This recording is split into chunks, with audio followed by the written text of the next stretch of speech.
The men and women whom we charge with upholding the laws and protecting us from becoming victims of crime are human just like the rest of us, and just as prone to falling short of the standards we hold them to. Unfortunately, when a cop commits a crime, it has the effect of eroding trust between the police and the public, casting suspicion on even the most upstanding officers. A recent study found that cops are arrested at the rate of almost 3 per day in the US, many of them for major crimes, and the officers we'll be looking at today are the worst of the worst. A 13-year veteran of the California Highway Patrol, Craig Payer engaged in extracurricular activities while on duty that none of his fellow officers were privy to. He would pull over female motorists while in his marked CHP vehicle and attempt to pick them up. Extremely inappropriate, but perhaps not criminal. That is until he encountered 20-year-old San Diego University student Karen Knott, who took offense to the officer's behavior, a response that didn't sit well with Payer. He attempted to physically restrain the young woman, who fought to break free by scratching and clawing at the officer's face to no avail. Payer bludgeoned her with a flashlight, strangled her with a rope, and threw her lifeless body over an abandoned bridge. Upon her discovery, tips immediately began to pour in from other women whom Payer had approached, and the investigation quickly focused on the cop. When forensic evidence was found on the hood of Payer's car, the jig was up. He was arrested, tried, and convicted of Knott's murder, and sentenced to 25 years to life in prison. He remains in prison today, having been denied parole no fewer than 3 times. Drew Peterson was a 30-year veteran of the Bolingbrook, Illinois police force with a sterling reputation and a dark secret. In 2004, his then-wife Kathleen Savio was found dead in their home in an apparent accidental drowning in the bathtub. The results of her autopsy were inconclusive, and nobody thought to suspect the officer of foul play. That is until 2007, when Peterson's new wife Stacy went missing. Although her body hasn't been found to this day, the circumstances of Stacy Peterson's disappearance were suspicious enough that Savio's body was exhumed, and a second autopsy was performed. And this time, the examiner found that the body showed signs of a struggle and ruled her death a homicide. After a lengthy trial, Peterson was convicted in 2008 of the first-degree murder of his wife, drawing a 38-year prison sentence. But apparently that wasn't long enough for the killer cop. In 2016, he was charged with attempting to have Will County State's Attorney James Glasgow killed in a murder-for-hire plot. He was convicted of 2 felonies in the case and slapped with an additional 40 years in prison. As the first African-American to serve as sheriff of DeKalb County, Georgia, Sidney Dorsey was esteemed within his department, but that particular sheriff's office had a long history of corruption, and unfortunately Dorsey was no different from his predecessors in that respect. As the 2000 election approached, Dorsey was under investigation for such abuses as assigning personal tasks to his deputies and abusing contracts with the county jail. Dorsey's opponent in the election, Derwin Brown, promised to put an end to the corruption and clean house if elected, a platform which delivered him a decisive victory over Dorsey. Whether motivated by fear of the discovery of his abuses, bitterness over his loss, or both, Dorsey decided that his defeat would not stand. He put out a hit on Brown, and just days before the victorious candidate was sworn in, he was shot 12 times and killed while standing in the driveway of his home. The investigation quickly zeroed in on Dorsey, and in 2002 he was convicted of ordering the murder of his rival and sentenced to life in prison. Strangely, violence continues to haunt the ex-sheriff's family. In early 2018, his 51-year-old son Sidney Dorsey Jr. was found shot to death in a case that has yet to be solved.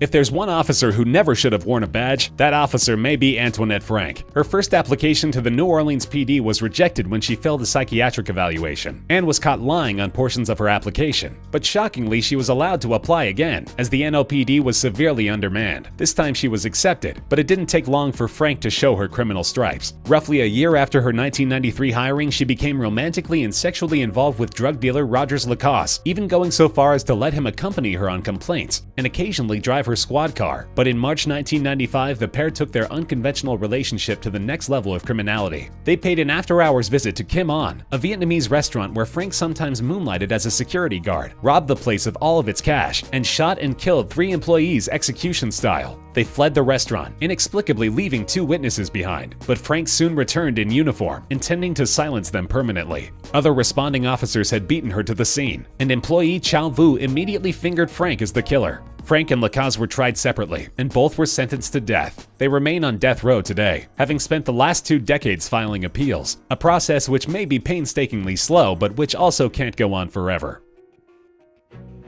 Officer Christopher Dormer had only been working for the LAPD for about a year when he was terminated for an odd reason. He had accused his training officer Teresa Evans of using excessive force during an arrest. An investigation was conducted during which no evidence of this was found, meaning that Dormer now stood accused of making false statements to investigators. He had joined the force in 2007, and by 2008 his LAPD career was over, but his white-hot rage remained. 5 years later, Dorner posted an 11,000-word manifesto to Facebook, accusing the LAPD of racial bias in his termination, which included a list of 40 law enforcement officers and officials whom he intended to kill. He set about his task immediately, shooting and killing the daughter of a former LAPD captain and her fiancé. Chaos ensued as Dorner hit the road, while police scrambled to put protection details in place for his targets. Over 9 days, Dorner killed 4 and injured 3 more, before being cornered by authorities in a mountain cabin near Bear Lake, California. They used pyrotechnic tear gas canisters in an attempt to force his surrender, which set the cabin ablaze, and when the flames were extinguished, Dorner was found inside with a single self-inflicted gunshot wound to the head. Manuel Pardo had a checkered history as a law enforcement officer. After being fired from the Florida Highway Patrol in 1979 for falsifying tickets, he settled down into a job with the Sweetwater PD in Dade County. He was one of 4 officers charged with police brutality in a 1981 incident, but all 4 cases were dismissed, and the Sweetwater PD dismissed him in 1985 after he perjured himself during the trial of a colleague accused of drug smuggling. But he was saving his most egregious criminal activity for his final act. Over 3 months in 1986, Pardo robbed a series of residences belonging to local drug dealers, and during the commission of the robberies, killed 6 men and 3 women. He was discovered when he foolishly used credit cards belonging to his victims and left DNA evidence at one of his crime scenes by way of accidentally shooting himself in the foot. Pardo was tried, convicted, and sentenced to death, but he never showed any remorse, saying that all of his victims had been drug dealers and that he had done society a favor. After exhausting all appeals, the sentence was carried out on December 10, 2012. Oklahoma City police officer Daniel Holtzclaw was living a double life in late 2013 and early 2014 as a decorated veteran of the force and a sexual predator of the highest order. For over 6 months, Holtzclaw would routinely pull over women and run background checks on them. And if he found any outstanding warrants, he would coerce them into sexual favors rather than bringing them in. His luck ran out when he sexually assaulted a 57-year-old woman who had no such outstanding warrants, and who promptly filed a complaint with the Oklahoma City PD. Holtzclaw was placed on administrative leave while investigators conducted a thorough auditing of all the times he had run background checks on women, then contacted those women, nearly all of whom had tales of their own to tell about Holtzclaw's predatory behavior. At his trial, Holtzclaw's attorney attempted to discredit the victims by bringing up their criminal records, but the jury found that Holtzclaw had selected his victims for this very reason. He was eventually convicted on 18 charges related to stalking and sexual assault, and sentenced to a whopping 263 years in prison.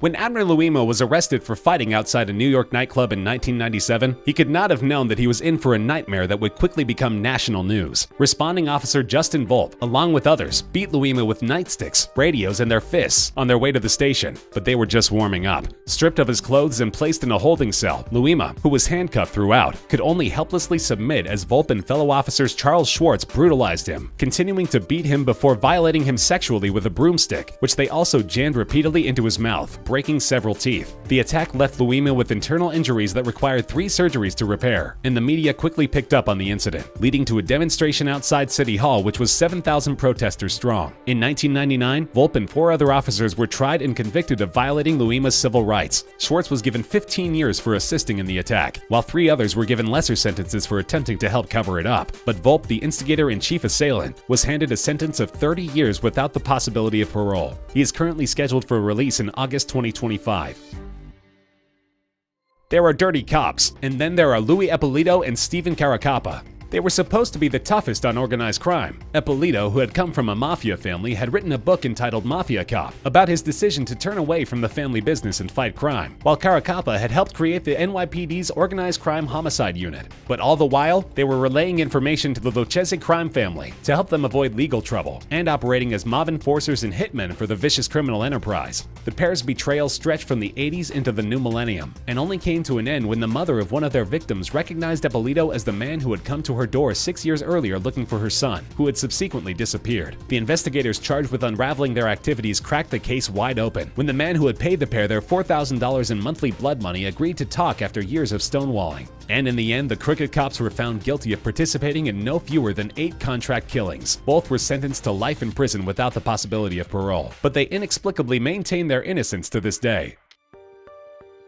In July 1972, a pair of female hitchhikers flagged down a passing police car in Martin County, Florida, with a terrifying story for the officer. One of their own, an officer by the name of Gerard Schaefer, had threatened them with a gun and left them tied to a tree, saying he would return shortly. The They had escaped in his absence, and Schaefer, who had told them his name, was quickly arrested and charged with false imprisonment. While he was sitting in jail, news came that his license plate had been connected to the sudden disappearance of 17-year-old Susan Place and 16-year-old Georgia Jessup in Fort Lauderdale. And when investigators began to look deeply into his personal file, what they found was profoundly disturbing. In a box in Schaefer's mother's spare bedroom, they found a box containing women's jewelry, pages upon pages of sketches depicting murder and mutilated women, newspaper clippings about missing girls, and identification belonging to two 19-year-old hitchhikers who had vanished, plus a purse which had belonged to Place. The skeletal remains of Place and Jessup were found not long after, and it didn't take long for Schaefer to be tried and convicted of their murders. Investigators would eventually link Schaefer to as many as 30 murders of young women, and his sentence of life in prison would come to an abrupt close on December 3, 1995, when he was found stabbed to death in his cell.